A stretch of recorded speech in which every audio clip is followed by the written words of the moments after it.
What'd you think of the movie, Dad? Huh? What'd you think of the movie, Dad? That's good.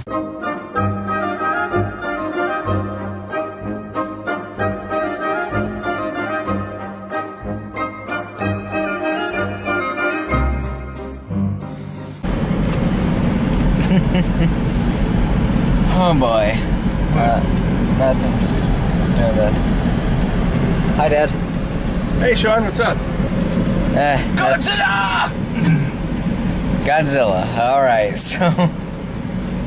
so we went to go see Mom's Night Out. Just kidding. Yeah. It turns out there was a Mom's Night Out actually had a 3,000-foot lizard ruining the Mom's Night Out. It's a disaster.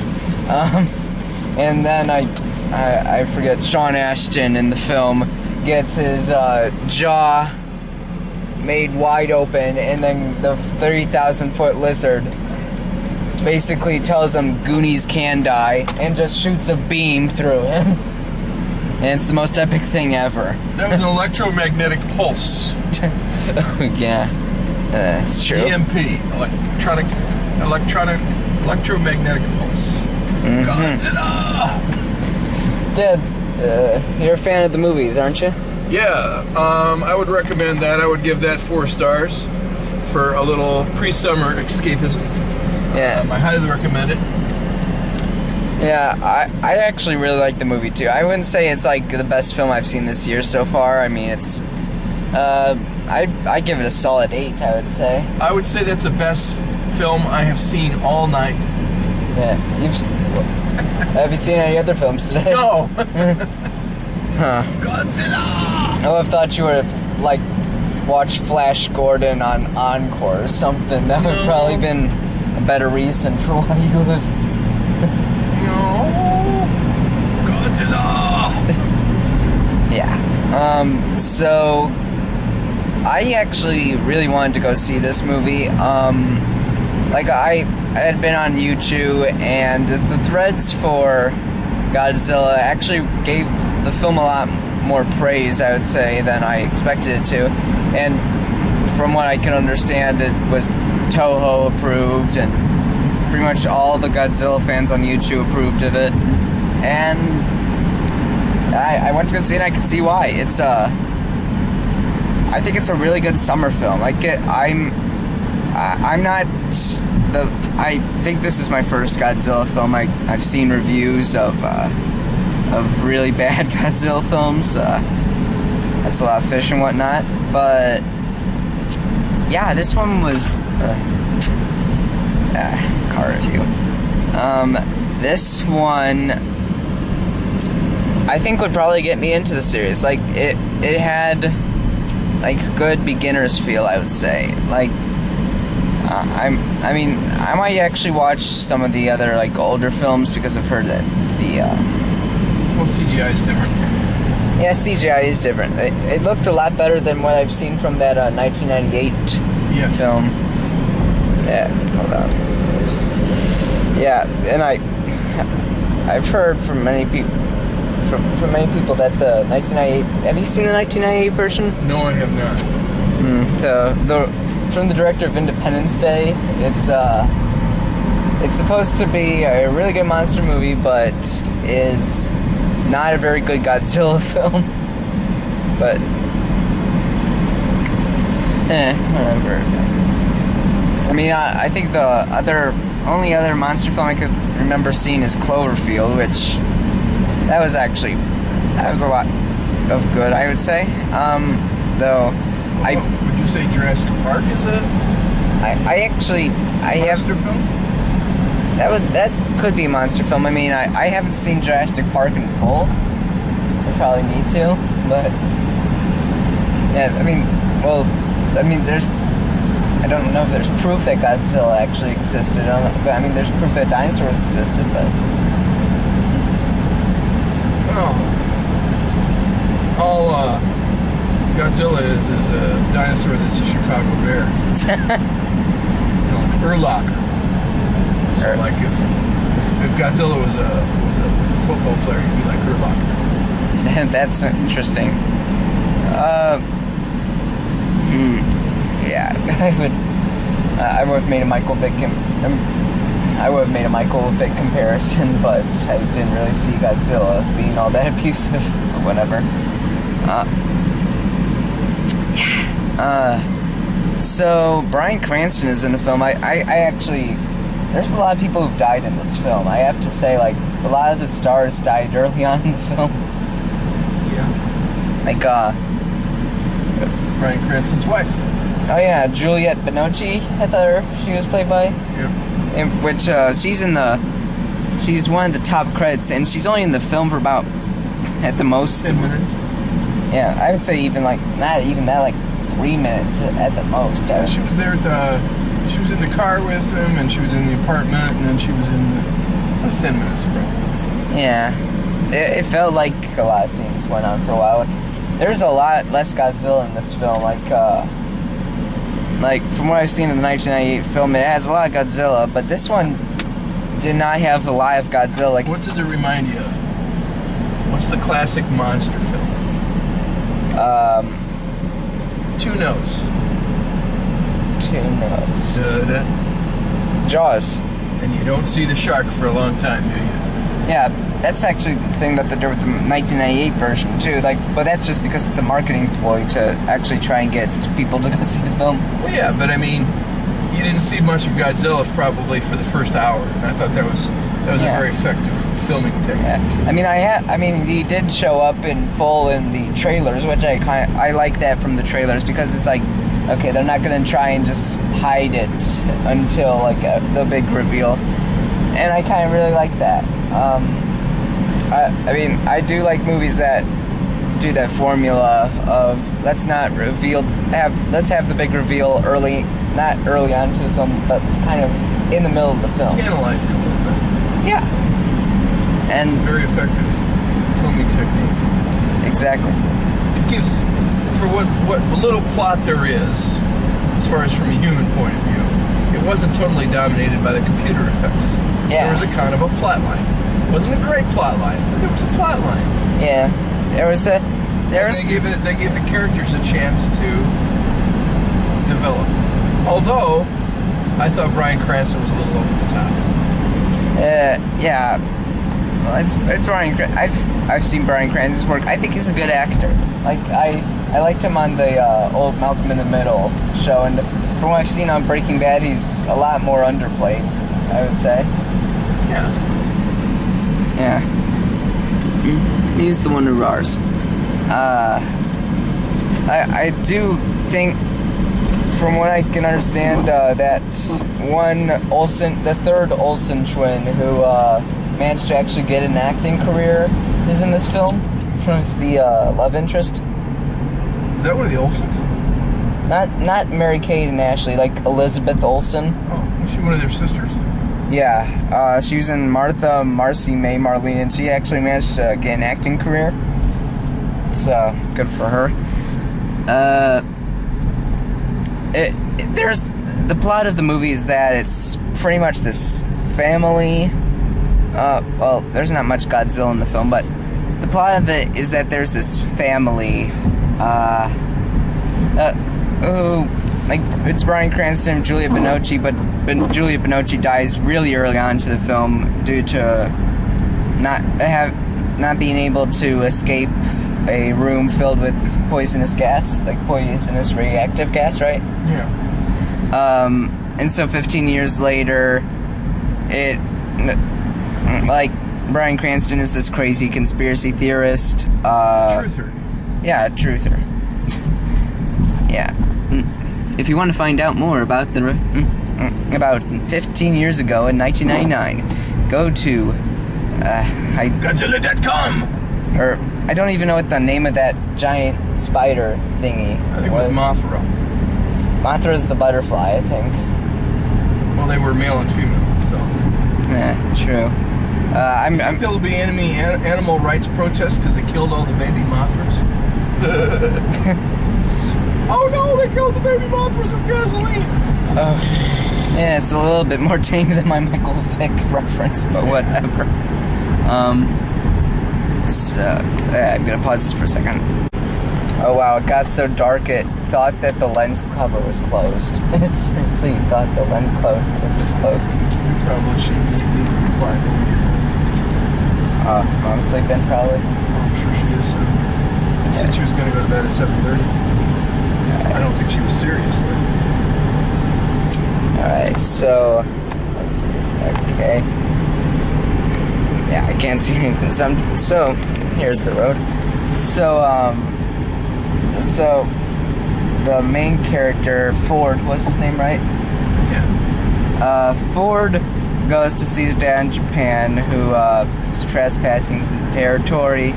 I think this is the part where I went to go get my drink, but He was picked up for trespassing on a supposedly radioactive site, which wasn't really radioactive.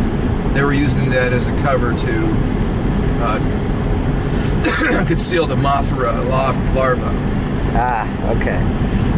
And then the thing, what the process is for that, it's called chrysalis, where you go from a cocoon to a butterfly, or any kind of moth, or whatever you want to call it.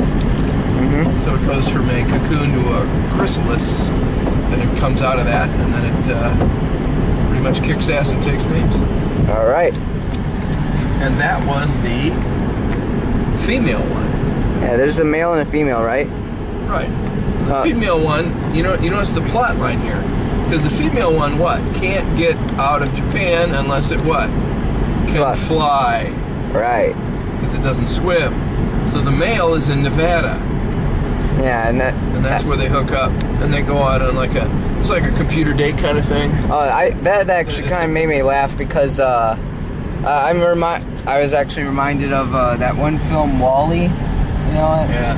Like where they have the computer kisses basically just through electricity, and they kind of did something like that with just heads. I kind of thought and it kind of looked like it was charging both of each other. Have you ever seen two prehistoric Mothra makeout party before? Oh boy. Yeah. I guess that's probably the biggest French kiss you'll ever see. Yeah. That was interesting. But I would have to say, the highlight of the movie was when Godzilla pried his mouth apart, blew an EMP down his head, and ripped his head off and threw it into the bait. That was pretty cool. That was the part where everyone in the audience applauded. Yeah. And I've never seen that really, and I mean, I think you saw it when you went to go see Dreamgirls that one time. Like everyone gave a standing. I have never seen Dreamgirls. You saw Dreamgirls with Mom. I would never admit to that. Okay. I have seen Dreamgirls. Yeah, you're right. I did go see Dreamgirls with your mother. Yeah, but it's Godzilla. Yeah, there's very rare moments in films where it's not the end of the film, but where everyone is just applauding at a certain moment. I think I've never seen that before. It's just... I can tell you a couple of times when I've seen that. Yeah. There was a movie called Play Misty for Me. And it starred Clint Eastwood. He directed it too. He had a psycho stalker girlfriend. And near the end of the movie, not quite the end of the movie, she is slashing him with a knife. Mm-hmm. And he finally sets her up and just jacks her jaw, and she falls over. She goes through a window and falls off a balcony, goes about 100 feet into the ocean. And everybody's going, yeah! Clapping and cheering. Hit her again! Whack! Oh, that's actually sounds Keep it in mind, public service announcement. You should never hit a woman unless she is cutting you to pieces with a butcher knife, and then it's okay. Yeah, that's true. I think I saw Ton of Shadows review. He was explaining the Chris Brown situation. Says the only way that he could be personally redeemed is if Rihanna was going after him with a chainsaw, or if she became possessed by a demon, and the only way to beat out the demon was through his fists. Yeah, there you go. That would be a great explanation. So yeah, Aaron Taylor Johnson is Ford. he pretty much gets stuck in Japan, and then he goes to Hawaii, where there's another monster fight where we finally get to see Godzilla. Then he keeps traveling. I think he finally gets to California or whatever. San Francisco. Yeah. The Bay Area. I like how they didn't have it attack New York. That's true. Like I saw in the previews, they had the Statue of Liberty kind of destroyed, but they didn't have that in the film, and I kind of like that. Because I always kind of get tired of disaster films always hitting New York, but that's probably just because of the Roland Emmerich effect, and the Roland Emmerich movie, Godzilla. Well, you know why that is. What's the original monster movie? The very first one. King Kong. There you go. And where was he? He was in New York. And what did he climb? A building. In the Empire State Building. Yeah, the Empire State Building. I thought it was the World Trade Center. No, that wasn't built yet. Okay. Little known historical fact. Right. True story.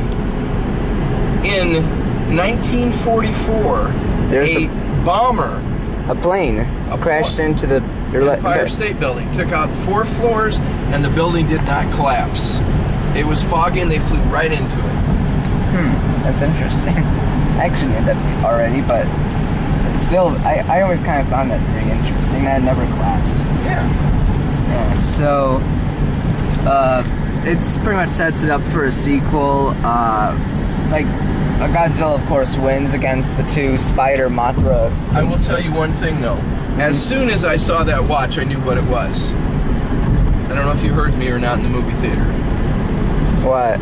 August 6th, 8/14. Oh yeah, you were basically saying, like, when it said August 6th, and you automatically said 1945, and I'm just like... Hiroshima. Yeah, which of course is probably just another reference to... the first atomic bomb being dropped on the Japanese. And, no, I was gonna say, like, because the original Kojira was an allegory for, Hiroshima and Nagasaki. I read that, Tribune article. A second little-known historical fact. Yeah? Do you know why they dropped the second bomb? No? The Japanese had already surrendered, basically. Huh. They wanted to test another design. How about that? Seriously. Not kidding. Yeah. Killed 250,000 people to see if the bomb would go off. Because they really didn't even know if it would go off the first time. And the second one was that, and by the way, that was the only bombs they had. So the threat to drop more was pretty much an empty threat. Yeah. But they dropped the second bomb to check to see if the design would go off. The Japanese had already indicated to them that they were going to there were a lot of surrender. there were a lot of nuclear bombs in the film, I noticed. Yes. Oh, crap. Oh, that was a horse. Oh, it's horse mating season. Well, no, it was behind this fence, but it was right there. It was, God, don't put it out on the road. Oh, God. Yeah. So, yeah. I think the film was actually really good, I have to say. Like, I like how it kind of set itself up for a sequel with the, Godzilla 2! Oh yeah, I want to see the Gamera versus Godzilla here. I can relate my Godzilla experience to you. It's a real life story. I was in the Yellowstone National Park 2 years ago with your Uncle Brian, and we were in a van, and a buffalo walked by, and I was in the back seat. And if the window would have gone down, I could have reached out and touched it, and it was taller than the van, and it looked me right in the eye. Turned its head, and I was about a foot away. It was bigger than the van. It was taller than the van. That reminds me of the State Farm commercial where they have the buffalo attacking. And that's... They probably stole that from your life. No, it was pretty scary, actually. Pretty scary. Yeah. Let's just stop filming for a minute. Alright, so I'll see you later. For McDonald's? Yeah, sure, I'll have a medium fry. Alright, we'll be right back. I'm going to talk about previews in a second. Yeah. So that was a really dark review. So for trailers, the first one I got was Deliver Us from Evil, which, you know what? I wanted to go see that film. Like, I thought that the concept of the movie would sound pretty decent. But then I saw the trailer, and most of the time I just had my ears plugged because that film, the trailer is pretty much just a jump scare. Makes it look like a jump scare movie, which just it has already been done before, as you might know. What is the other trailers I got? There's a trailer right after that. The Expandables 3, which Dad was pretty interested in that. He said it's another classic. Into the Storm was another trailer I got, which I have heard nothing about that movie. It has effects that look amazing, really, really amazing, but I've heard nothing about this film until now. Fourth trailer, I actually got 6 trailers before this movie. Like, usually when I go to see a movie, it's like nowadays when I go to see a movie, it's like 3 or 2. This one had 6. That's how big it was. Let me think. What else did I see? There was Into the Storm, How to Train Your Dragon 2, which looks like a lot of fun. I mean, I saw the first. I kind of sort of saw the first one. But when I saw it, it was my St. Rose school showing it, and the quality of the and they showed it in a room where all the windows were open, or all the blinds were open, and it was really bright in there, so you couldn't see the screen at all. So, but it sounded really nice. I must say it sounded really nice.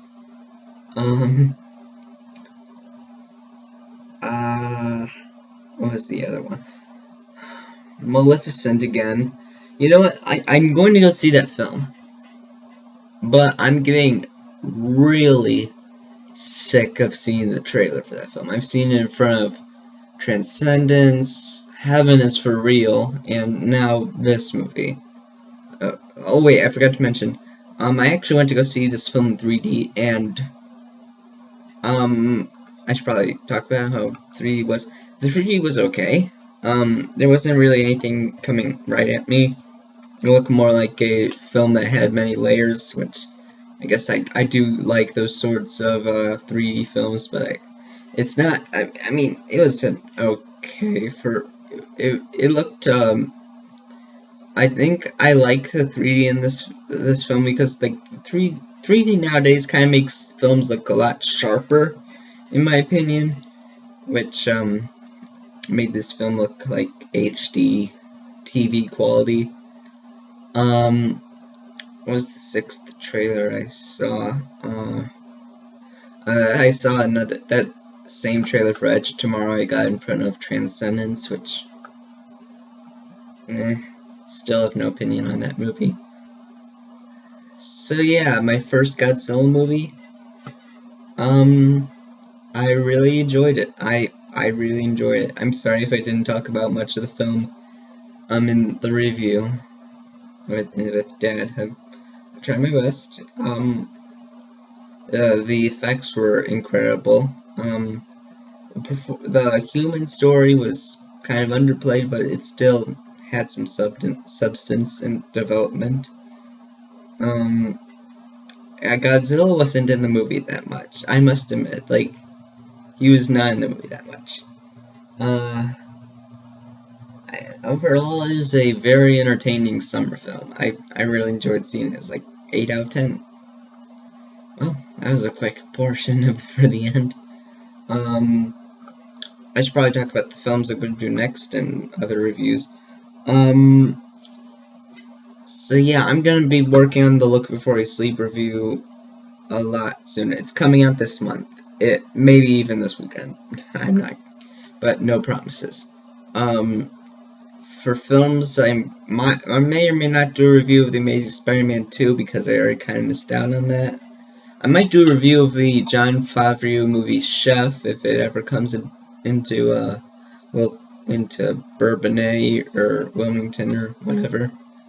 I'm definitely gonna go see Maleficent, and I'm probably going to go see a the midnight showing of Fault in Our Stars if they actually have a midnight showing, because, you know, favorite book of all time, it's got a film release. So yeah, expect a lot more reviews in the future. Alright, this has been Professor Tom Nook. Have a nice day. Bye.